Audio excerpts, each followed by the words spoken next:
کال کو بیان کرنے کا. طاہر یاسمین. آپ بتائیے کیا میری آواز آ رہی ہے؟ جی آپ کی آواز بہت رک رک کے آ رہی تھی, کوشچن بہت زیادہ سمجھ نہیں طاہرہ آیا. کہیے. جی اس میں جو غفور الرحیم اللہ تعالیٰ کی یہ دو جو سامنے صفات. سوال لکھا ہے نا, ہاں جی ہاں جی ہاں جی, اس میں غفور الرحیم جو دو صفات اللہ تعالیٰ کی بیان کی گئی ہیں, اس کا مقصد یہ ہے کہ رغبت دلانا ہے لوگوں کو, ابھارنا ہے استغفار پر. شاباش, بالکل, تم استغفار کرتے رہو, اللہ بخشنے والا ہے, غفور الرحیم ہے. جزاک اللہ خیر, بالکل درست. چلیں جی اب آپ کے ریفلیکشنز لیتے ہیں. سورۃ المزمل ہم نے مکمل کی ہے, تو بتائیے کیا سیکھا, کیا سمجھ میں آیا. ایمان دانش کہیے.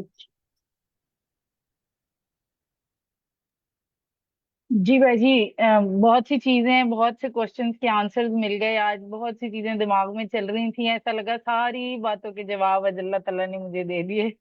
اور مثلاً کوئی ایک ایک بات بتائیں جس کا جواب ملا. یہ غیبت کے متعلق, جیسے استاذہ نے ابھی لاسٹ میں ایک بات کی نا کہ بڑوں سے آپ کبھی کبھی بڑوں کی محفل میں بیٹھے ہوتے ہیں اور آپ نہیں چاہ رہے غیبت کرنا یا سننا, لیکن آپ ان کو ٹوک نہیں سکتے.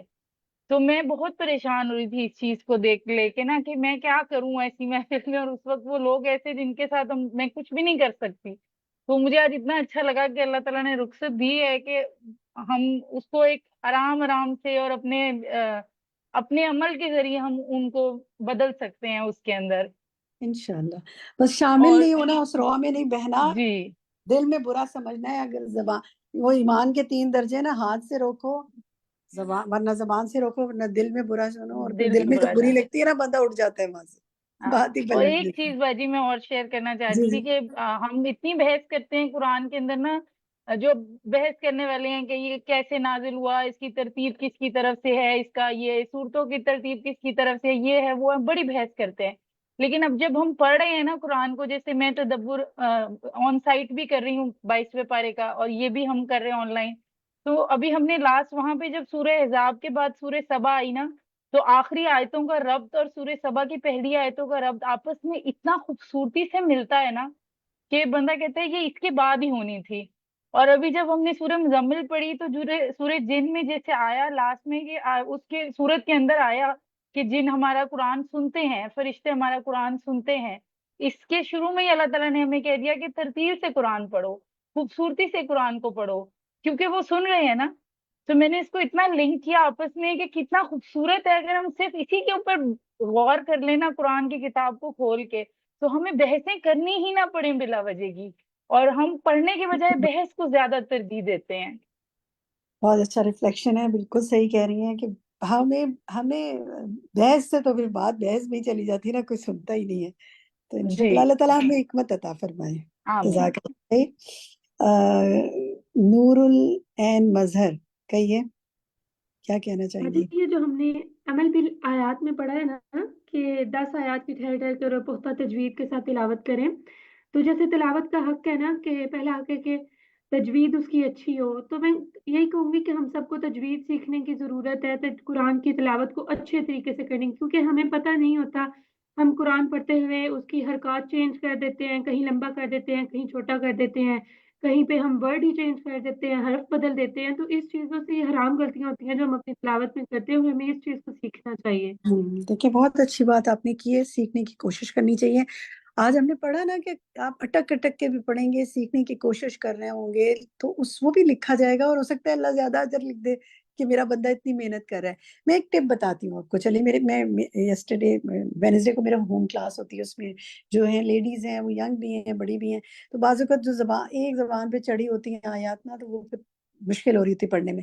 آخری پاری کی آیات تھوڑی تجوید کے لحاظ سے بھی اور ترجمے کے لحاظ سے بھی مشکل ہیں کچھ.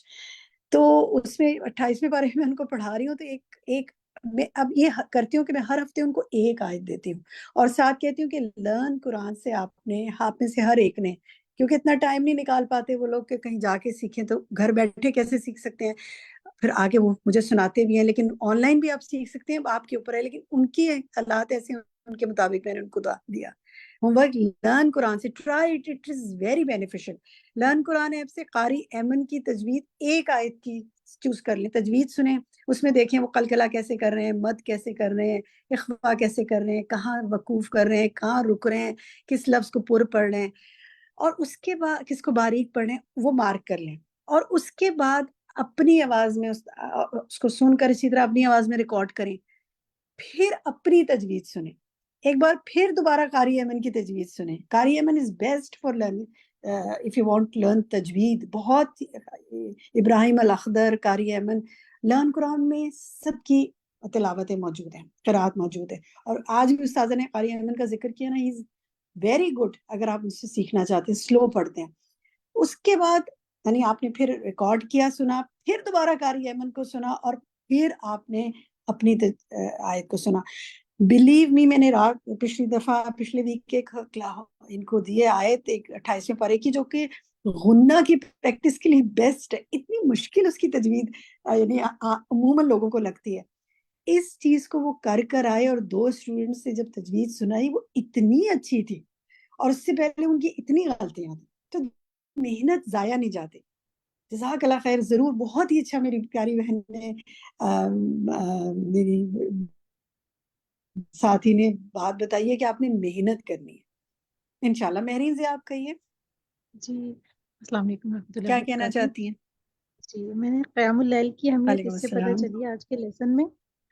مطلب قیام اللیل کا میں یہ سمجھتی تھی کہ صرف تہجد کی ہم نے نماز پڑھ لی تو وہ قیام اللیل میں شامل ہے، لیکن آج میرے نالج میں اضافہ ہوا کہ اگر ہم صرف اٹھے بھی ہیں، جیسے کہ رات کو اٹھنا، وہ ہمارا قیام اللیل میں شامل ہو جائے گا۔ بستر سے اٹھ کر آپ نے دعا پڑھی، وضو کیا، ذکر اذکار کیے، دعا استغفار، یہ ساری چیزیں پڑھنا، قرآن پڑھنا، یہ سب کچھ قیام اللیل میں شامل ہو جائے گا۔ تو الحمدللہ کتنا اللہ تعالیٰ نے مطلب یہ لکھا ہوا، ہمارا ایک ایک لمحہ بھی یہ عبادت میں شامل ہو جائے گا، کہ ہم صرف نیت بھی کر رہے ہیں، اٹھ رہے ہیں، اور یہ ساری چیزیں تو کتنا خوبصورت، مجھے بہت مطلب اچھا لگا یہ اللہ میرے تعالیٰ ذہن توفیق عطا فرمائے۔ آج آپ نے میں۔ آپ کو ہوم ورک دیے ہیں قیام اللیل کے حوالے سے؟ الحمدللہ آج ہم نے آپ کو ہوم ورک دیے ہیں قیام اللیل کے حوالے سے، انشاءاللہ آپ ضرور کریں گے۔ ثنا جواد آپ کہیے۔ ثنا جواد۔ جی باجی، جس طرح جی السلام علیکم جی، جس طرح پچھلے ویک بھی ہم پڑھتے رہے سورۃ المزمل، تو یہ لاسٹ ٹائم بھی اس طرح سے بات کی گئی تھی کہ اس کے لیے انشاءاللہ کوشش کرنی ہے۔ تو ابھی صبح میں اپنی دیورانیوں میں ہم بات کر رہے تھے، تو آپ نے آج ہی دونوں نے اس چیز کا عہد کیا تھا کہ انشاءاللہ ایک دوسرے کو جگانا ہے، اگر میں نہ اٹھی تو وہ جگا دیں گے، اس طرح۔ تو وہ ابھی یہ ہے کہ اس صورت میں تو بار بار یعنی کوشش پچھلے ہفتے بھی الحمدللہ رہی، تو یہ ہے کہ اللہ تعالیٰ بہت مہربان ہے، وہ اپنے بندوں کی کمزوریاں بھی جانتے ہیں، لیکن موٹیویشن کی ضرورت ہوتی ہے۔ ہم عورتیں اپنے آپ کو وہ کہتے رہتے ہیں نہیں ہم بچوں کی وجہ سے، تو اس وجہ سے ہم نہیں اٹھ سک رہے، لیکن یہ ہے کہ کوشش ضرور کرنی چاہیے۔ اللہ تعالیٰ یعنی دن کے اوقات میں بھی ہمارے جو اگر دن میں ہم ذکر اذکار کرتے ہیں، عشاء کی نماز بھی پڑھتے ہیں، تو تب جزاک اللہ رات کو اٹھنا آسان ہو جاتا ہے۔ خیر، آپ کی بات سمجھ میں آ گئی۔ انشاءاللہ میں کسی اور ساتھی سے بھی ابھی لے لوں ریفلیکشن، لیکن اس سے پہلے ایک بات کہوں گی، جو ثنا نے بات کی وہ بہت اہم ہے، اسی لیے دیکھیں ہم آپ کو ہر ہفتے ہوم ورک دیتے ہیں۔ اگر آپ صرف انہیں کو پکڑ لیں نا، ان ہوم ورکس کو کر لیں، تو انشاءاللہ کے لیے، اور میں پوچھتی ہوتی ہوں شروع میں، تو میں انشاءاللہ پوچھوں گی۔ سعدیہ خالد جی میم، آج کی بس وہی ہے کہ جیسے سب بہنیں خالد کہہ رہی ہیں کہ قیام، جی جی میری آواز آ رہی ہے؟ جی آواز آ رہی ہے میری؟ جس کا مائک بھی کھل جائے، سعدیہ جی جی آپ جی میں بات کر رہی ہوں، جی میں بات کر رہی ہوں۔ مجھے بھی قیام اللیل سے متعلق بہت ہی کنفیوژنس میری دور ہوئی ہیں، جو کہ میرے ذہن میں بہت چلتی تھیں، اور الحمدللہ آج ان کے بہت سارے سوالوں کے جواب ملے۔ مجھے ذرا یہ پوچھنا تھا کہ یہ اب استاذہ نے کہا کہ 11 رکعت ادا کریں، تو یہ تھوڑا سا مجھے کنفیوژن ہو رہی تھی، یہ تھوڑا سا ایکسپلین کیجیے گا مجھے۔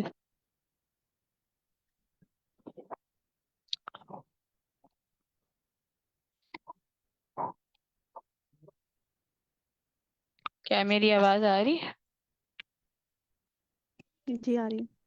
السلام علیکم جی سعدیہ، آپ کی آواز بالکل آ رہی ہے، اور آپ کا سوال جو ہے میں نے لکھ لیا ہے، انشاءاللہ اس حوالے سے آپ کو گائیڈ کر دیں گے۔ جی بہت شکریہ، جزاک اللہ، یا جزاک اللہ بہت زیادہ۔ آج کے تو قیام اللیل کی جو میرے سوال تھے وہ تو استاذہ نے ایسے ذہن صاف کر دیا، الحمدللہ۔ الحمدللہ۔ اب آپ کو تھوڑا سا ہوم ورک دکھا دیتے ہیں۔